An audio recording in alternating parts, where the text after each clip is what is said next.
Jake Martinez stood at the viewing window of the transport ship, watching the massive space station grow larger as they approached. Nexus Prime looked like a metal city floating in space, with spinning rings and glowing lights that stretched. For miles, he had dreamed of this moment for years, but now that it was here, his stomach felt tight with worry. At 22, Jake was the youngest soldier to graduate from the Terran Defense Academy in 5 years. His instructors said he had natural talent, but Jake knew the truth.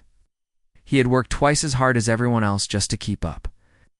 Now he was about to start his first real assignment, and he hoped he would not embarrass himself. The transport docked with a soft bump. Jake grabbed his single bag and followed the other passengers through the airlock. The station was huge inside, with corridors that seemed to go on forever. People of all kinds walked past him, humans in military uniforms, tall blue aliens with 4 arms, and small furry creatures that chittered as they moved.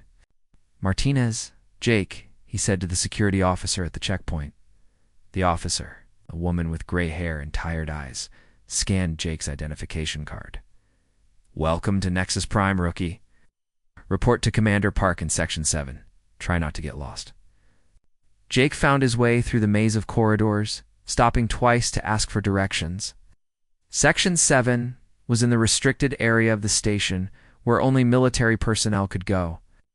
The guards checked his papers again before letting him through. "Commander." Lisa Park was waiting for him in her office. She was a small woman with short black hair and scars on her hands that spoke of many battles. Her desk was covered with reports and star charts. "Sit down, Martinez," she said without looking up from her work. "I have read your file. Top marks in theory, average in practical combat, excellent in problem solving. Tell me, why did you request assignment to a frontier station?" Jake had practiced this answer many times. "I want to serve where I can make a difference, Commander. The frontier is where humanity meets the unknown." Commander Park finally looked at him. Her eyes were sharp and measuring. "Good answer. The truth is, we requested you specifically. We have a special project here, and we need someone with your particular skills." She stood and walked to the window that looked out into space. "What do you know about the biomechanical soldier program?" Jake searched his memory. "I heard rumors during training. Something about robots that fight alongside human soldiers." "Is more than that," Commander Park said. "We have created artificial beings that are designed to bond with human partners. They are not just machines. They learn, they adapt, and they develop personalities based on their experiences." She turned back to Jake. "The problem is, our most advanced unit has been difficult to pair with human soldiers. 3 experienced soldiers have requested transfers rather than work with him. The reports all say the same thing. The unit behaves in ways that make them uncomfortable." Jake felt a chill. "What kind of behaviors?" "You will see for yourself. Dr. Emma Rodriguez will explain the technical details. For now, just know that you are being assigned to partner with Unit X7 Blue. The other soldiers call him Rex." Commander Park led Jake through more corridors, deeper into the restricted section. They passed laboratories and training rooms where Jake could see strange machines being tested. Finally, they reached a large chamber with reinforced walls and observation windows. "This is where you will meet your partner," Commander Park said. She pressed a button on the wall. "Dr. Rodriguez, please bring Rex to the main chamber." Jake waited, his heart beating fast. He had no idea what to expect. The stories about biomechanical soldiers varied wildly. Some said they looked like humans. Others claimed they were pure machines with no human features at all. A door opened. On the far side of the chamber, and Dr. Rodriguez entered. She was a middle-aged woman with kind eyes and graying brown hair. Behind her walked something that made Jake's breath catch in his throat. Rex looked like a wolf, but made of metal and advanced materials. He was about 4 feet tall at the shoulder, with a sleek silver body that gleamed under the chamber lights. His eyes glowed with a soft blue light, and when he moved, Jake could hear the quiet hum of advanced machinery. But what struck Jake most was how Rex carried himself. He did not move like a machine. He padded across the floor with the easy grace of a living animal, his head turning to look around the room with what seemed like curiosity. "Rex, come here," Dr. Rodriguez said gently. The biomechanical unit trotted. over to her, and Jake saw something that made him blink in surprise. Rex's tail was wagging. It was a metal tail, but it moved with the same happy rhythm as any dog Jake had ever seen. "This is your new partner, Jake Martinez," Dr. Rodriguez said to Rex. "Jake, meet Rex." Rex turned his glowing blue eyes toward Jake and tilted his head to one side, studying him. For a long moment, they looked at each other through the observation window.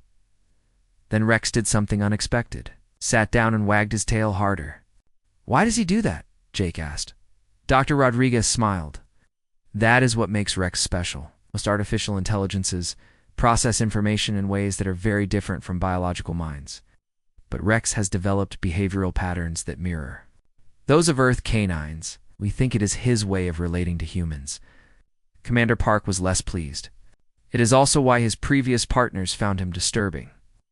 They expected a professional soldier, not a robot pet. "But his combat capabilities are exceptional," Dr. Rodriguez said quickly. "Rex has reflexes faster than any human, strength that can bend steel, and sensors that can detect enemies from miles away. His tactical processing unit can analyze battlefield conditions in milliseconds." Jake watched Rex through the window. The biomechanical soldier was still sitting, but now he was looking directly at Jake, with what seemed like interest. When Jake raised his hand in a small wave, Rex's tail wagged even faster. "Act! Can I meet him properly?" "Act!" Jake asked. Dr. Rodriguez looked at Commander Park, who nodded. "Very well. But remember, Rex is a weapon system worth more than this entire station. Treat him with appropriate respect." They entered the chamber through an airlock. Rex stood up as they approached, his movements smooth and silent. Up close, Jake could see the incredible complexity of his construction. Every surface was covered, with sensors and equipment, but arranged in a way that looked natural rather than mechanical. "Hello, Rex," Jake said, feeling a bit foolish for talking to a machine. Rex stepped forward and sniffed at Jake's hand. "Ow!" Just like a real dog would do. Then he looked up at Jake's face and made a sound that was almost like a happy whine. "He likes you," Dr. Rodriguez said with surprise. "Rex, show Jake your basic capabilities." What followed was an impressive demonstration. Rex moved through combat. Drills with speed and precision that took Jake's breath away. He could leap 20 feet in a single bound. His claws could cut through metal, and his built-in weapons could target multiple enemies at once. But through it all, he kept looking back at Jake as if seeking approval. "Tomorrow, you will begin training." Together, Commander Park said as they left the chamber. "Your first mission will be in 3 days. You will escort a Hive Collective diplomat to peace negotiations with the Cronan Empire." "A diplomatic mission?" Jake asked. "That sounds routine?" Commander Park's expression was grim. "Nothing involving the Cronans is routine, soldier. They are a warrior species that respects only strength. That is why you will be taking Rex with you. If negotiations fail, you may need his combat abilities." That night in his quarters, Jake lay awake thinking about his new partner. Rex was unlike anything he had imagined. The biomechanical soldier was clearly intelligent, maybe even conscious in ways that regular machines were not. But he was also friendly and eager to please, like the family dog Jake had grown up with. Maybe that was why the other soldiers had been uncomfortable. They wanted a weapon they could control, not a partner they had to understand. But Jake thought there might be something valuable in Rex's unusual behavior. In a galaxy full of cold, logical machines, maybe what humanity needed was artificial intelligence that could feel loyalty and affection. Tomorrow would be their first day of training together. Jake hoped he would prove worthy of Rex's trust, and that Rex would prove worthy of his. The transport ship shuddered as another blast hit its hull. Jake gripped his seat tighter and looked at the pilot, who was sweating as he tried to keep their small craft steady. "How many of them are there?" Jake shouted over the noise of the engines.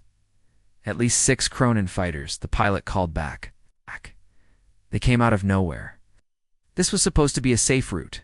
Jake looked at Rex, who was lying on the floor of the transport to keep his weight centered. The biomechanical soldiers' blue eyes were glowing brighter than usual, and Jake could see data scrolling across small screens built into Rex's head. "Rex, what do you think?" Rex lifted his head and looked at Jake.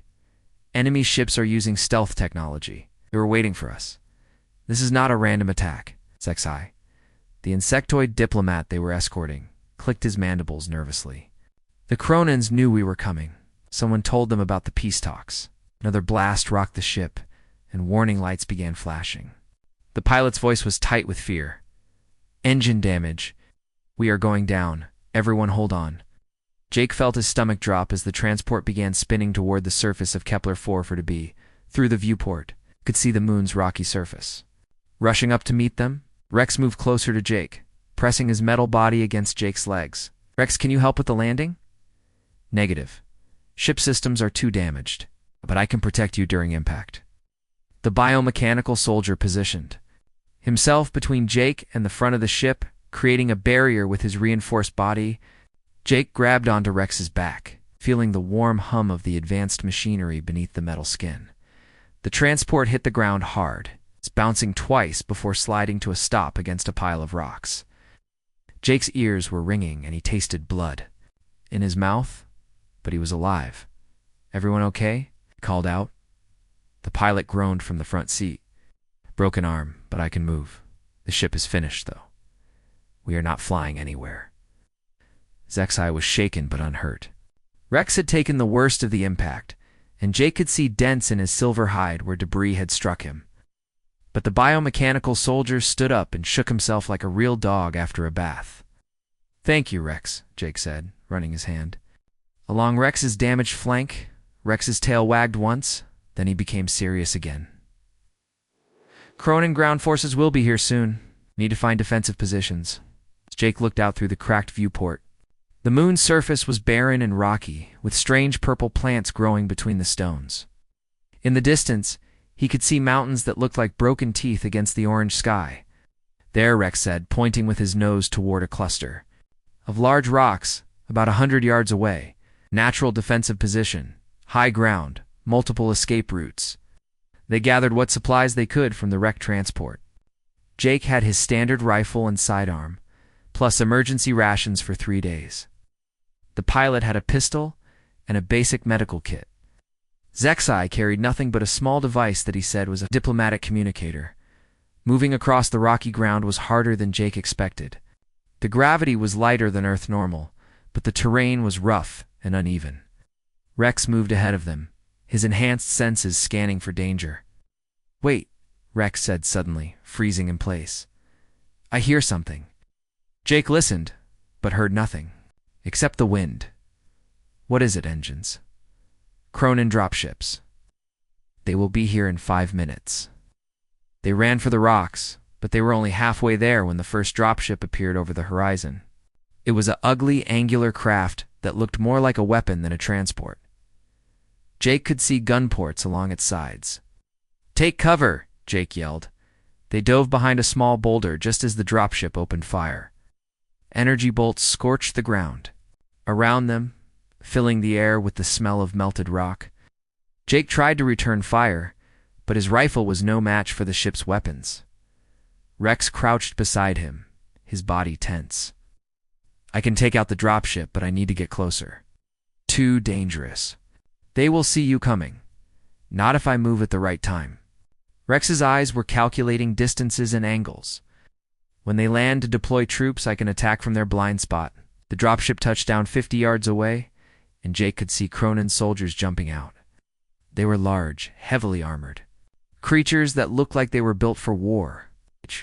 Each one carried weapons that were bigger than Jake's entire body. Now, Rex said, and he was moving before Jake could stop him.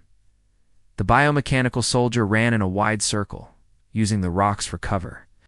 Jake watched in amazement as Rex moved with silent grace, his metal paws making no sound on the stone. The Cronins were spreading out in a search pattern, but none of them saw the silver shape moving through the shadows. Rex reached the dropship and leaped onto its hull. His claws extended to their full length, cut through the metal like paper. Sparks flew as he tore into the ship's engines and weapon systems. Within seconds, the dropship was a smoking wreck. The Cronin soldiers roared in anger and began firing at Rex. But he was already moving again. He bounded from rock to rock, always staying one step ahead of their weapons. When one soldier got too close, Rex pounced, using his weight and momentum to knock the alien down. "Rex is amazing," the pilot said, watching the battle with wide eyes. But Jake was worried. There were 8 Cronin soldiers, and more dropships were appearing in the sky. Rex was fast and strong, but he could not fight them all at once. "I have to help him," Jake said. He left cover and ran toward the battle, firing his rifle at the nearest Cronin. The alien turned toward him, raising its massive weapon.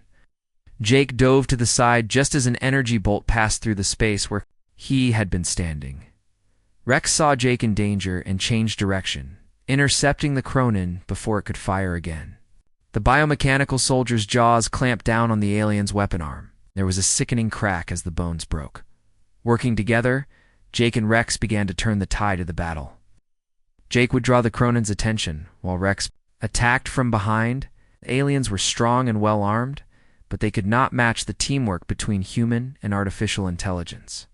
"Behind you," Rex called out, and Jake spun around to see a Cronon soldier creeping up on him. "Left flank," Jake shouted, and Rex shifted position to cut off 3 aliens, who were trying to surround them. They moved like they had been partners for years instead of days. Jake began to understand that Rex's dog-like behaviors were not random quirks. When Rex tilted his head, he was listening to sounds that human ears could not detect. So when he sniffed the air, he was analyzing chemical traces that revealed hidden enemies. The last Cronon soldier fell just as 2 more dropships landed. Jake and Rex retreated to the rocks where the pilot and Zexai were waiting. "More coming," Rex reported. 20 soldiers, plus air support. Jake checked his rifle. Half his ammunition was gone, and they had been fighting for only 10 minutes. "We cannot hold them off forever." "We do not need to," Rex said. "Captain Ryan Blake is leading a rescue mission from Nexus Prime. How long until they get here?" Rex was quiet for a moment, processing information. 4 hours, maybe 5.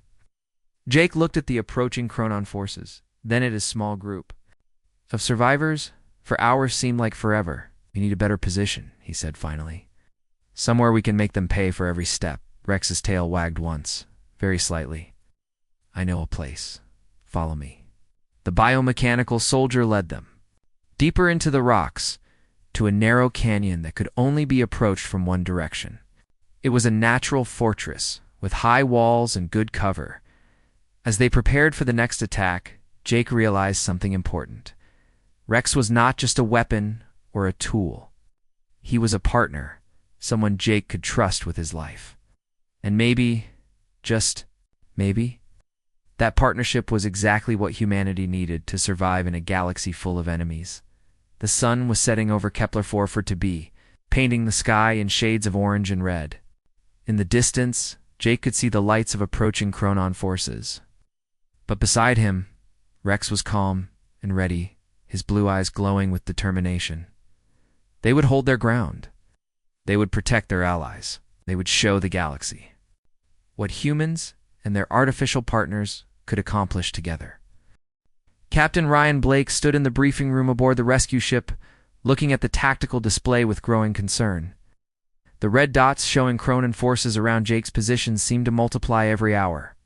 "How many of them are there now?" he asked his intelligence officer. "At least 60 ground troops, sir, plus air support and heavy weapons. They really want to capture or kill our people." Blake rubbed his tired eyes. He had been awake for 18 hours straight, organizing the rescue mission. "What about Martinez and his robot?" "Still holding their position, sir. The biomechanical unit has been very effective. Our satellites show at least 20 Cronin casualties." Blake had read Jake's file during the flight, young and inexperienced, but with high scores in tactical thinking. It's the kind of soldier who might surprise you, or might get everyone killed through bad judgment. "And the robot dog thing?" The intelligence officer looked uncomfortable. "Unit X7 Blue, sir. The reports are ... unusual. It seems to be operating beyond its normal parameters." Blake did not like the sound of that. Malfunctioning robots were dangerous enough without being in a combat zone. But they were his people down there. He would bring them home no matter what. Back on Kepler-4 for to be. Jake was discovering that fighting a siege was very different from regular combat. The Cronins had settled in for a long battle, sending small groups to probe their defenses while keeping the main force at a safe distance. "They are learning our tactics," Rex observed. Watching another Cronin patrol withdraw after a brief exchange of fire, Jake wiped sweat from his forehead. The canyon provided good cover, but the orange sun was hot and his water supply was running low. "What do you mean?" "First attacks were direct assaults. Now, they test our response times, map our weapon positions, look for weak points. They are adapting." The pilot, whose name was Tony, had his broken arm in a makeshift sling. "That is bad, right? It means they respect us," Jake said. "They know we are dangerous." Rex turned his metal head toward Jake. "You sound pleased?" Jake was surprised to realize that he was pleased. 3 days ago, he had been a nervous rookie. Now he was commanding a defensive position against experienced alien warriors and holding his own. "Rex, can you hear anything new?" The biomechanical soldier tilted his head, his enhanced hearing scanning the area. "Heavy machinery. They are bringing up bigger weapons." Through his binoculars, Jake could see Cronin soldiers setting up what looked like a massive cannon. It was icily 10 times larger than anything his small group could handle. "We need to move," he said. "They are going to blast this whole canyon." "Where?" Tony asked. "There is nowhere to run on this rock." Rex was studying the canyon walls with his sensors. "There is a cave system 50 meters up the north wall. I can reach it, but humans cannot climb that high." Jake looked at the sheer rock face. Rex was right. Even with climbing gear, which they did not have, it would be impossible for humans to reach the caves. "What if you carried us?" Jake asked. Rex considered this. "One at a time, very dangerous. If I fall... ... Then we all die anyway when that cannon fires," Jake pointed out. Rex's tail drooped slightly. The sign Jake had learned meant the biomechanical soldier was worried, but after a moment Rex nodded. "We try. Sci first. He weighs the least." The insectoid diplomat did not look happy about the plan, but he climbed onto Rex's back without complaint.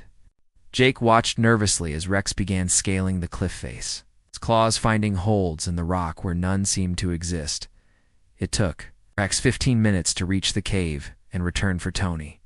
The pilot was heavier and more awkward to carry, and by the time Rex brought him up, the Cronin cannon was almost ready to fire. "My turn," Jake said, but Rex hesitated. "You are my partner. If something happens to you..." "Nothing will happen," Jake said firmly. "I trust you." Rex's blue eyes seemed to brighten at those words. He crouched down so Jake could climb onto his back. Then began the dangerous ascent. Jake could feel the powerful servos in Rex's legs, working to support their combined weight. Halfway up, a piece of rock broke away under Rex's claws, and they slipped several feet before Rex caught hold again. "Sorry," Rex said. "We're doing great," Jake replied, though his heart was hammering in his chest. They reached the cave just as the Cronin cannon fired its first shot. The energy beam turned their former hiding place into molten slag, filling the air with the smell of vaporized rock. The cave system was larger than it had looked from below, with tunnels leading deep into the moon's interior. Rex's sensors mapped the passages while the others caught their breath. "This network extends for miles," Rex reported. "Multiple exits, underground water sources, defensive positions." "Can we hold out here until the rescue ships arrive?" Jake asked. "Yes, but there is something else." Rex paused, processing data. "I am detecting unusual energy signatures deeper in the caves. This place may not be as empty as it appears." Before Jake could ask what he meant, they heard sounds echoing. From the tunnel entrance, Cronins had found their hiding place and were coming after them. "Move," Jake ordered. "Rex, take point. Stay together, everyone." They went deeper into the cave system, Rex's glowing eyes providing the only light. The tunnels were smooth and regular, clearly artificial rather than natural. Jake began to suspect they had stumbled into something much older than the current. "Conflict." "Stop," Rex said suddenly. "Motion sensors are detecting multiple contacts ahead." Jake raised his rifle, but what emerged from the darkness was not what he expected. 3 figures stepped into the light, and Jake's breath caught in his throat. They looked almost human, but taller and thinner, with with pale skin that seemed to glow softly in the dark. "Do not be afraid," one of them said in perfect English. "We are the keepers of this place." Zexai clicked his mandibles in surprise. "I know of your people. You are the first ones, the ancient race that built the original star maps." The pale figure nodded. "We have watched your battle from our deep homes. Cronin seek to destroy all thinking beings who are not like them. This cannot be allowed." "Can you help us?" Jake asked. "We can do better than that. We can show you something that will change this war." The keepers led them through passages that seemed to stretch for miles. Along the way, Jake noticed that Rex was acting strangely.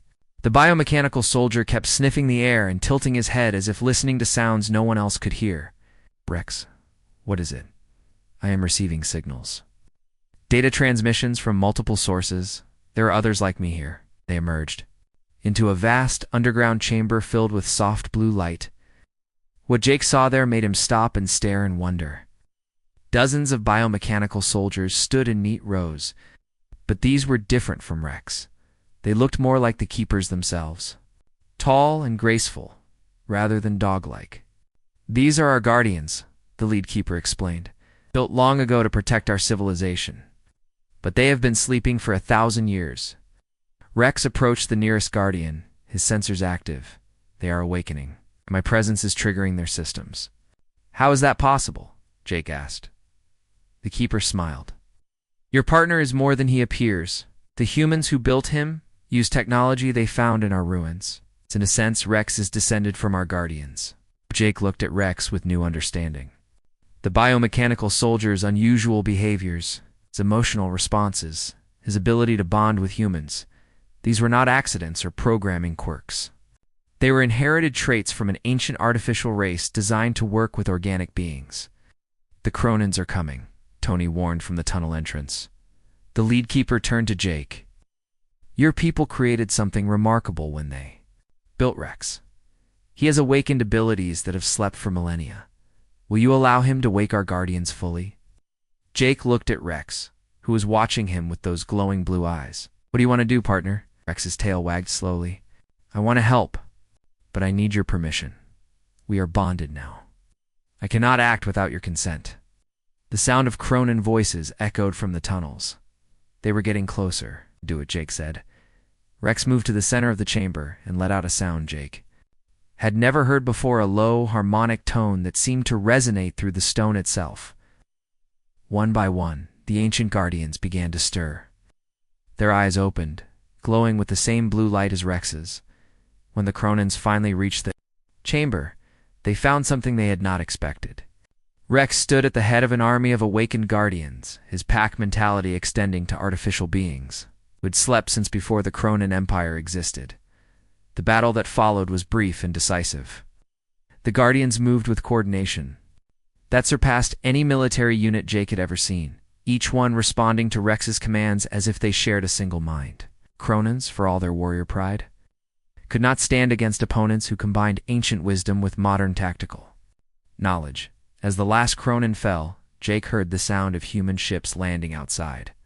Captain Blake and his rescue force had arrived, but they were no longer needed for rescue. Instead, they had arrived just in time to witness the birth of a new alliance between humanity and the First Ones. Rex trotted over to Jake, his tail wagging. With satisfaction, mission accomplished, partner. Jake scratched behind Rex's metal ears, a gesture that had become natural over their short time together. "I think this is just the beginning, Rex. Just the beginning." 3 weeks after the rescue from Kepler 44-B, Jake stood in the main briefing room of Nexus Prime, wearing a lieutenant's uniform that still felt strange on his shoulders. Around him sat the most important military leaders in human space. All listening as Director Helen Carter explained the new threat. "The Cronin Empire has accelerated their biomechanical program," Director Carter said, pointing to images on the large screen. "Intelligence reports show they are producing hundreds of these units every day." Jake studied the pictures. The Cronin biomechanical soldiers looked like metal skeletons with glowing red eyes. Unlike Rex and the awakened guardians, these machines had no grace or personality. They moved in perfect formation, like parts of a single deadly machine. How do they compare to our units? Asked General Nathan Cross. The man who had wanted to shut down the human biomechanical program just weeks earlier, Dr. Emma Rodriguez, stood up to answer. In raw combat power, they are roughly equal to our biomechanical soldiers, but they lack something crucial: adaptability. They follow programmed tactics without variation. That sounds like an advantage, General Cross said. Predictable soldiers are easier to command. Rex, who was lying beside Jake's chair, lifted his head and made a soft sound that Jake had learned meant disagreement. Jake reached down and scratched behind Rex's metal ears. With respect, General, I think Rex disagrees, Jake said. We have seen how important adaptability can be in combat. General Cross frowned. You are giving tactical opinions based on what? A robot thinks. Based on what my partner thinks, Jake corrected. Rex has proven his judgment many times. Director Carter raised her hand for silence. The point is that we need to understand this new threat, Lieutenant Martinez. Your mission is to lead a strike team to the Cronin biomechanical production facility on Vega 7, gather intelligence, and, if possible, disrupt their operations. Jake felt his stomach tighten. How many soldiers will I have? 12 human operatives and 6 biomechanical units, Director Carter replied. You will be the mission commander. After the briefing, Jake walked through the biomechanical training facility with Rex at his side. The place had changed dramatically since his first day. Where once there had been only Rex, now dozens of biomechanical soldiers worked with their human partners. Jake, wait up, called a voice behind him. He turned to see Sergeant Amy Collins, approaching with her biomechanical partner, a sleek unit. She had named Luna. Amy was one of the new soldiers who had volunteered for the program. After hearing about Jake and Rex's success, how is the training going? Jake asked. Amy grinned. Better than I expected. Luna is incredible. Watch this. She looked at her partner. Luna, show Jake your pack coordination skills. Luna tilted her head and made a series of soft chirping sounds. Within seconds, 3 other biomechanical units from around the training facility came trotting over, their tails wagging in unison.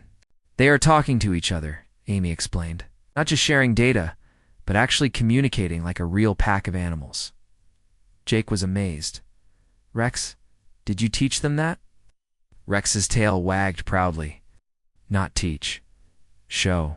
They learn by watching. Like young wolves learn from adults, Dr. Rodriguez joined them, carrying a tablet full of data. The pack behavior is spreading throughout the entire biomechanical network, she said. Each unit is developing its own personality while maintaining loyalty to the group. Is that a problem? Jake asked. The opposite. Units working in pack formation show 30% better combat effectiveness than those operating alone. They cover each other's weaknesses and coordinate attacks without any human commands. Jake watched as Rex interacted with the other biomechanical soldiers. It was clear that they looked up to him as their leader, the alpha of their artificial pack. But Rex never seemed to demand that respect. He earned it by protecting the younger units and teaching them what he had learned. 2 days later, Jake's strike team departed for Vega 7 aboard the stealth ship Midnight Runner. The ship was designed to avoid Chronon sensors. But Jake knew they would have to fight their way out once the mission began.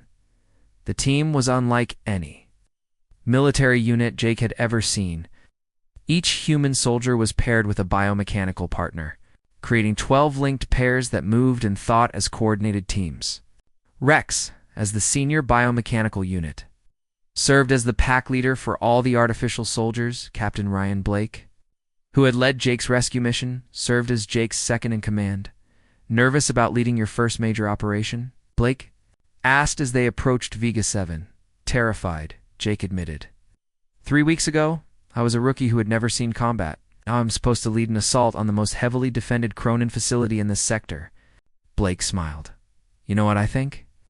I think you are exactly the right person for this job. You do not think like a traditional military commander. You think like Rex's partner. Jake looked over at Rex, who was lying with the other biomechanical units in what Dr. Rodriguez called a pack huddle. The artificial soldiers were sharing data and coordinating their systems for the upcoming mission. What does that mean? Jake asked. It means you understand that this is not about humans commanding machines, Blake explained. It is about partnerships. Partnerships are stronger than command structures. The Cronin facility on Vega 7 was built into the side of a mountain, with massive gun turrets protecting the entrances. Intelligence reports showed that over 1,000 Cronin biomechanical soldiers were being produced there every week. Remember, Jake told his team as they prepared for the assault? We are not just here to destroy machines. We are here to prove that our approach to artificial intelligence is better than theirs. The attack began at dawn. Jake's team split into 3 groups, each approaching the facility from a different direction. The biomechanical units moved ahead of their human partners, using their enhanced senses to detect and disable Chronon sensors. Rex led the main assault team through a ventilation shaft that would take them directly to the production floor. Jake followed close behind, trusting Rex's ability to navigate the narrow tunnels. Movement ahead, Rex whispered. Cronin guards, heavily armed. Jake signaled for the team to halt.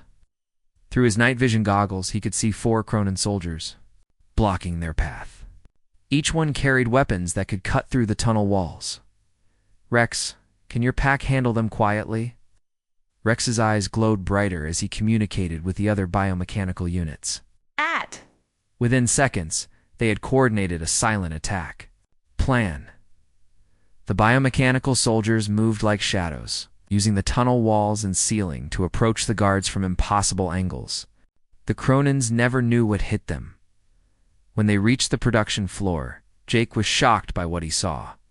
Hundreds of Cronin biomechanical soldiers stood in perfect rows, their red eyes glowing as they received programming from central computers. They looked exactly alike, with no individual features or behaviors. They are not soldiers, Rex observed quietly. They are copies. Machines making machines. Jake understood what Rex meant. The Cronin biomechanical units had no personality, no ability to adapt or grow. They were weapons, nothing more. Can you communicate with them? Jake asked. Rex tilted his head, considering. I can try, but they may not understand. They have never been taught to think. Rex approached the nearest Cronin unit and made a series of soft sounds, the same communication method the human biomechanical soldiers used. For a moment, nothing happened. Then the Cronin unit turned its head toward Rex, its red eyes flickering. With what might have been confusion, "It is working," Amy whispered from her position across the production floor. Luna says the Cronin units are receiving Rex's signals. What happened next surprised everyone. The Cronin biomechanical soldiers began to move differently. No longer in perfect formation, but with small individual variations. Some tilted their heads like Rex did when he was thinking. Others shifted their weight from foot to foot in a way that looked almost nervous. Rex is teaching them to be individuals. Dr. Rodriguez's voice crackled through Jake's communicator. The pack behavior is spreading to the Cronin units. Alarms began blaring throughout the facility as Cronin commanders realized their biomechanical soldiers were no longer responding to commands. Jake's team used the confusion to plant explosives and gather intelligence data. But as they prepared to leave, Jake faced a difficult choice. Hundreds of newly awakened Cronin biomechanical soldiers were looking to Rex for guidance, their red eyes now showing flickers of blue light. We cannot leave them here, Rex said. They are part of the pack now. I am responsible for them. Jake looked at the artificial soldiers surrounding them. Each one was technically an enemy weapon, but they were also newly conscious beings who had done nothing wrong. Then we take them with us, Jake decided. All of them. The evacuation was chaotic, but successful. Jake's team led over 300 former Chronon biomechanical soldiers out of the facility before the explosives detonated. The mountain burned behind them as their ships carried the largest pack of artificial soldiers ever assembled back toward human space. During the flight home, Jake watched Rex working with the former Chronon units, teaching them the behaviors and values that made the human biomechanical soldiers so effective. It was like watching a teacher with very eager students. You realize what you have done, Captain? 6 months after the Vega 7 mission, Jake stood on the bridge of the battleship Aurora, watching the largest space fleet in human history prepare for battle. 200 ships hung in space around the Cronin homeworld, their weapons charged and ready. "Final intelligence report, Captain Martinez," said Admiral Helen Carter, using Jake's new rank. At 23, he was the youngest captain in the human fleet. But his success with the biomechanical program had earned him rapid promotion. Jake studied the tactical display. The Cronin homeworld was protected by massive orbital defense platforms and thousands of warships. What about the biomechanical production facilities? 17 major factories, all heavily defended. Intelligence suggests they are producing over 10,000 units per day now. If we do not stop them here, they will overwhelm every inhabited world in this sector. Rex padded onto the bridge, followed by a group of biomechanical soldiers that now served as Jake's command staff. Among them were several former Cronin units, their red eyes now glowing with the same blue light as the human-made soldiers. "Status report from the pack," Rex said, his voice carrying the authority of the Alpha he had become. "All biomechanical units ready for deployment," reported Luna, Amy's partner, who now served as Rex's second-in-command. "Pack coordination at maximum efficiency." Jake looked out at the fleet around them. Each ship carried teams of human soldiers, paired with biomechanical partners. Transformation had been remarkable. What started as an experimental program with one rookie and one unusual robot had become the foundation of humanity's military strategy. "Admiral, we are receiving a transmission from the Cronin homeworld," announced the communications officer. The main screen flickered to life, showing the massive form of Warlord Grexthon, supreme leader of the Cronin Empire. The alien was even larger than the soldiers Jake had fought, with battle scars covering his armor-plated hide. "Humans," Grexthon said, his voice like grinding metal. "You dare bring your weak flesh and broken machines to our sacred homeworld? We will crush you and scatter your atoms across the void." Admiral Carter stepped forward. "Warlord Grexthon, we offer you one final chance for peace. Cease production of biomechanical weapons and withdraw your forces from human colonies." The Cronin leader laughed, a sound like breaking stone. "Peace is for the weak. We have built the perfect army machines that obey without question, fight without fear, and die without regret. Your emotional robots are no match for pure military efficiency." Rex moved closer to Jake, his metal body tense. Jake could sense his partner's anger through their bond. The idea that consciousness and emotion were weaknesses went against everything Rex had learned and become. "Then we will see whose approach is stronger," Admiral Carter said. "All ships begin the assault." Space erupted in fire and light as the two fleets clashed. Cronin ships were heavily armored and well-armed. They moved in predictable patterns, following programmed tactics that never varied. Human ships, guided by the intuition and creativity of their crews, darted and weaved through the battle, like a pack of wolves hunting much larger prey. Jake's mission was different from the main fleet action. He commanded a strike force of 50 ships carrying the largest concentration of biomechanical soldiers ever assembled. Their target was the planetary command center, where the Cronin biomechanical army received its orders. "Prepare for atmospheric entry," Jake announced to his fleet.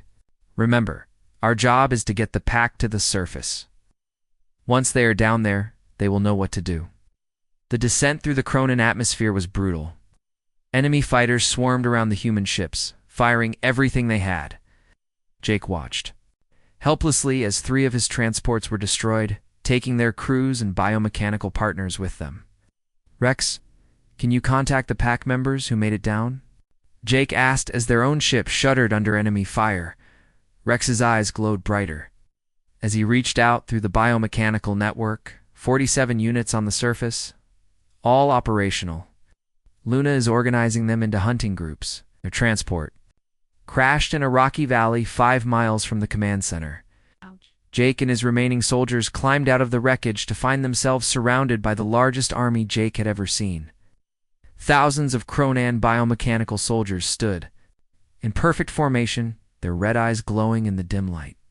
"They are just standing there," said Lieutenant Tony Blake, the former pilot who had become one of Jake's most trusted officers. Waiting for orders from the command center, Rex observed. They cannot think for themselves. Jake looked at the massive Cronin army and made a decision that would have seemed impossible just months earlier. Rex, can your pack reach those units? Yes, but there are so many. It will take time to awaken them all. Then we buy you that time. All human units. Defensive positions.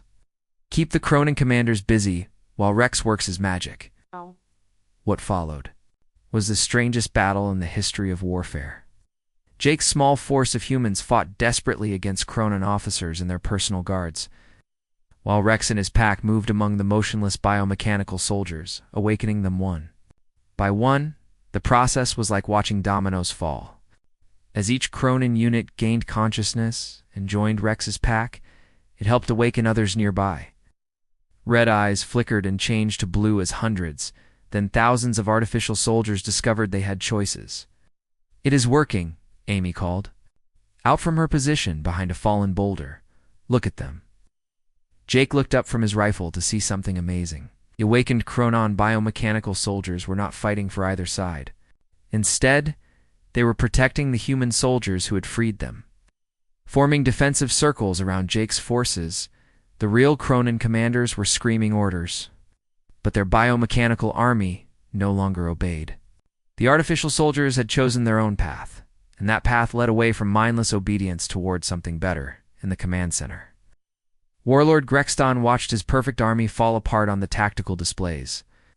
With a roar of rage, he grabbed his personal weapons and stormed out to face the humans. Himself, Jake saw the massive Cronin leader approaching and knew this was the moment everything would be decided. Grexton was twice Jake's size, armed with weapons that could level buildings, and backed by his elite guard. Next, Jake said quietly, "This one is mine." Rex's tail stopped wagging. "Negative. Too dangerous. I will handle the warlord." "No. This has to be about more than just superior firepower. If we are going to win this war, we have to prove that our way is better." Jake stepped out from cover and walked toward Grexon, his standard rifle looking tiny compared to the warlord's massive cannon. "Human whelp," Grexton snarled. "You think your weak emotions can defeat Cronin's strength?" "I think," Jake said, "that you do not understand what strength really means." Rex appeared at Jake's side, followed by Luna and the other pack leaders. Behind them came hundreds of biomechanical soldiers, both human-made and former Cronin units, all moving with the coordinated grace of a true pack. "Strength is not about control," Jake continued. "It is about trust. It is about choosing to fight for something bigger than yourself." Grexlin raised his cannon, but before he could fire, something unexpected happened. His own biomechanical guards, the elite units that were supposed to be immune to outside influence, stepped between him and Jake. Rex had reached them too. Even the warlord's personal soldiers had chosen freedom over obedience. The battle for the Cronin homeworld ended not with explosions or death, but with choice. As word spread that the biomechanical army had joined the humans, Cronin resistance collapsed. without their Artificial soldiers. They were just another species that had to negotiate rather than conquer. 3 years later, Jake stood in the observation lounge of the exploration ship New Horizon, watching a distant star grow larger on the view screen. Beside him, Rex's tail wagged slowly as he processed data from the ship's sensors. "New solar system," Rex reported. 12 planets, 3 potentially habitable. No signs of hostile life. Da-da-da. Jake scratched behind Rex's ears, a gesture that had become automatic over their years together. "Want to go exploring, partner?" Rex's tail wagged faster. Always. The galaxy was vast and full of wonders. But Jake was no longer the nervous rookie who had first arrived at Nexus Prime. He was a decorated captain, an explorer, and most importantly, the partner of the most famous biomechanical soldier in human space. The biomechanical program had spread to every human colony and ship. Thousands of artificial soldiers now served alongside their human partners, each one unique, each one choosing its own path while maintaining loyalty to the pack and to humanity.